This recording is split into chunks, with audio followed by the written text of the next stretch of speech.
what I usually see is a lot of the advice out there. It's like it has this like headline. It's like the Canadian economy is about to crash, right? Dun, dun, why dun. your job is going to be eliminated. It's like, why the U.S. dollar falls tomorrow, right? It's always and I usually this is the podcast where you come to and it's like, it's actually not that bad.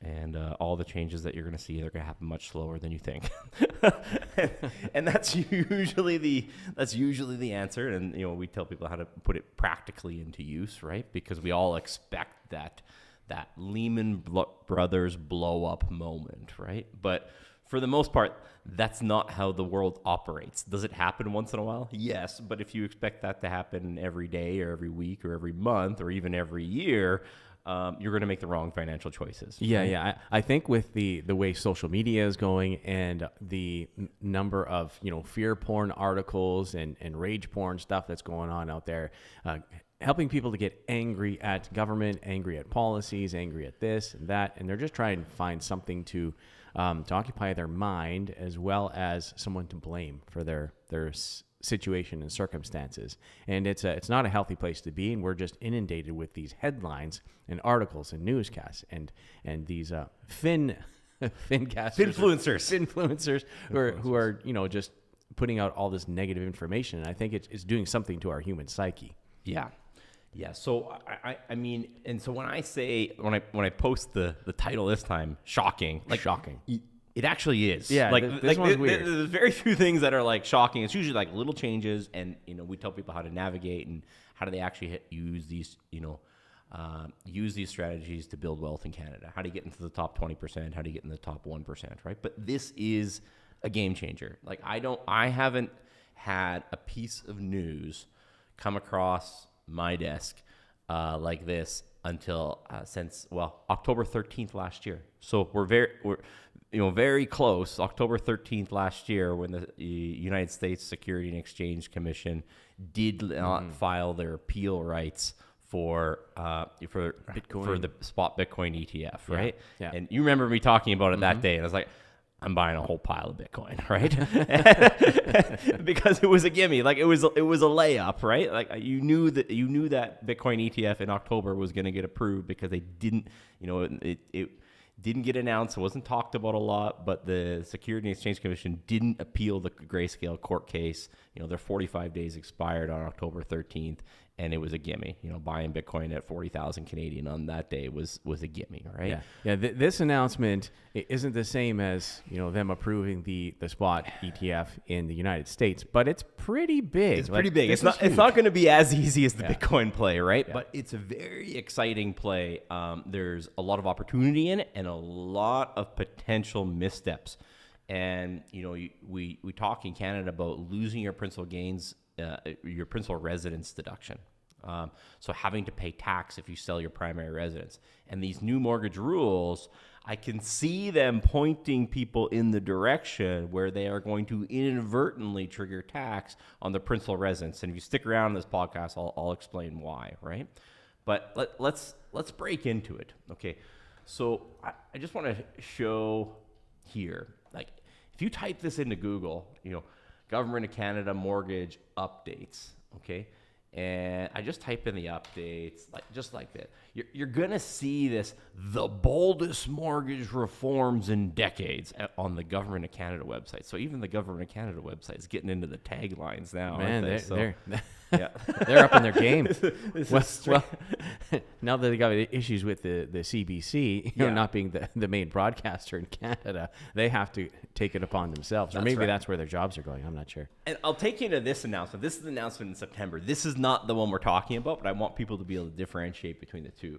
And so this is where they raise the cap on insured mortgages from 1 million to 1.5 million. So previously, 5% down on the first 500,000, 10% down between 500,000 and $1 million. After $1 million, you get it into after $1 million, 1.1 million, 1.5 million. You're going to put 20% down minimum. That's right. That's the minimum you'd have to put down. So, I mean, it was inevitable that we were going to have to change that. And, you know, I've probably said this before. I just think it's ridiculous whenever governments come out with these limits that aren't indexed to inflation. It's just, it's ridiculous. Even if you index it to the fake CPI numbers, like, come on, index it to something, because basically it's, you know, it's, you know, 2% less, 6% less, you know, 1 year from now. So like, why they don't just put these things, why there isn't just a blanket law saying all of these limits are automatically indexed to inflation every year is beyond me, but it's a whole different discussion. But anyways. And I mean, depending on where you are in Canada, a million dollar home in Vancouver or in GTA isn't the same as $1 million home in Alberta or rural Saskatchewan. That's right. That's right. You're living in the castle in Manitoba, right? So, okay. So McMansion. So we got the, you know, 1 million to 1.5 million. That's you know, that was a change, and amortized over 30 years. Okay, it's a change. You know, and some people say, well, you know, it's not the right thing to do because, you know, we don't need more debt. I hear you. This wasn't a dramatic change though, because 30-year mortgages are pretty much the norm south of the border. So, I mean, in terms of change, it's like, I agree, it's not really fixing the root problem, but, you know, the 25-year mortgage was pretty restrictive.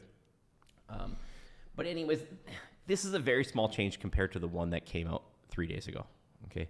And the one that came out 3 days ago, you know, it's not titled. You actually are going to have a little bit of trouble searching it. So if you're going to search it, you're probably going to have to type in Government of Canada mortgage updates and put October after it. Okay. And I encourage people to actually read the government website on this one, because you're going to see a lot of stuff online and they might be speculating. All we know right now is what's on these pages. That's it. There is no other official information other than that. Anything more than that is speculation. Okay, and so you see this one 3 days ago. Mortgage insurance rule changes to enable. So just look at the title on that one compared to this one. It's like the boldest mortgage reforms in decades, going to 30 years. That's a voting headline. That's right. Yeah. And the other one is, you know, just quiet. Mortgage insurance rule changes to enable. What is this? These are the shocking changes. These are the shocking changes. Okay. So what's happening, and, you know, they're talking about many homeowners have extra space. They may want to convert into rental suites, such as unused basement or a garage that could be converted into a laneway home. Historically, the cost of renovating combined with municipal red tape has made this both difficult and expensive. Okay. This is true. People who attended our boot camp, people who have been our clients, it's like, we always tell them, like, one of the best investments you'll do is a secondary suite. Mm-hmm. Like it's historically one of the best investments you'll do in Canada is a secondary suite. And it's not easy to do, right? Because, you know, coming up with another $75,000 or $100,000 to put a basement suite in, or, you know, $200,000 or $300,000 to put a laneway home in, like, that's a big undertaking after someone has actually, you know, put the money down for the house. Mm-hmm. So usually they're kind of broke after they put that money out, right? Yeah. That's what happens. So it's a while before they build some equity up and they can make that change. And, you know, we teach people how to, you know, get rich for sure rather than get rich quick. And it's a strategy we've been working towards, but it's usually something that we plan, you know, it's like 5, 10, 15 years, like we're working towards these things, right? But now what's going to happen here is, like, the changes that they're talking about is they're going to allow insured mortgages up to the as improved value. So not the current value, which is what we had to work with before. Someone wanted to extract money, you know, for the house. It's like, maybe you get 10% for improvements, maybe, right? Maybe you get 10% for improvements, but usually a lot of times you're working with existing equity on the house. And if you have 5 or 10% down, good luck, right? Right. Good luck on getting that financing. But now these are going to be CMHC approved mortgages for the as improved values. So I would anticipate that that's going to be, you know, the as improved, just like someone building a new house. They're going to get an appraiser in and say what it's going to be worth after, and that's what they're going to lend on. And now they're going to have a maximum loan to value up to 90% of the as improved value, up to $2 million. $2 million. So wow. Like, this is like a massive, massive change. So imagine that person who buys, the new homeowner who buys a $500,000 or $1 million house.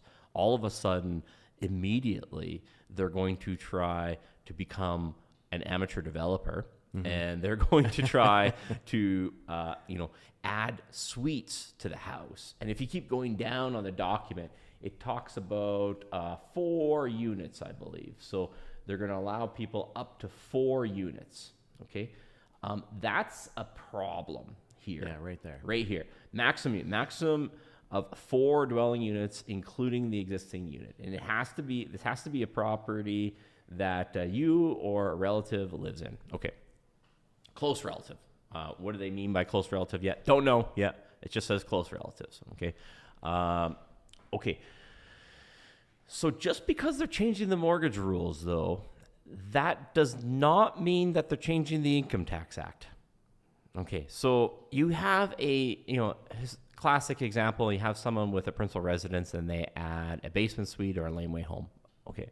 You add that basement suite or laneway home, and now you have rental income coming in. Okay. But the primary purpose of that house is still for you to live in. Yes. Okay. Because that, in order for you to sell your house tax-free someday, the primary purpose of that has to be a house that you ordinarily inhabited. And if you don't know what that, it's a pretty vague example. You need specific advice for your situation. That not necessarily the place where you live the most, but a place that you quote unquote ordinarily inhabit. Very broad definition. So there's some risk there in applying that terminology for a residence that it was primarily used for you. Okay.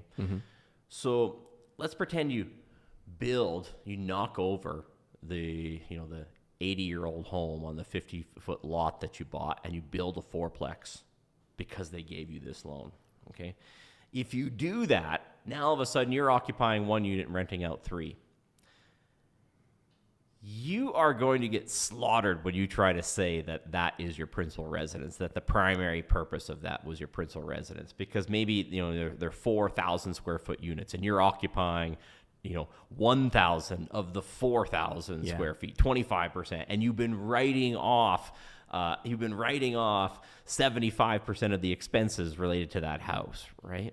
So those usually are the 2 parameters that we start looking at. There's always risk with this, and people need to get advice specific to their situation. But usually, we start looking at, well, how many square feet is being rented out, and how many square feet are you occupying? Okay, pretty easy in a basement suite where they're going to be occupying way less than 50%. The basement suite is going to be way less than 50% of the square footage of the house, especially if there's an upstairs. It's dramatically less, right? And in terms of the expenses writing off, we've always applied where 49% is kind of a hard limit, that we'd be very concerned to go over 49% for any extended period of time.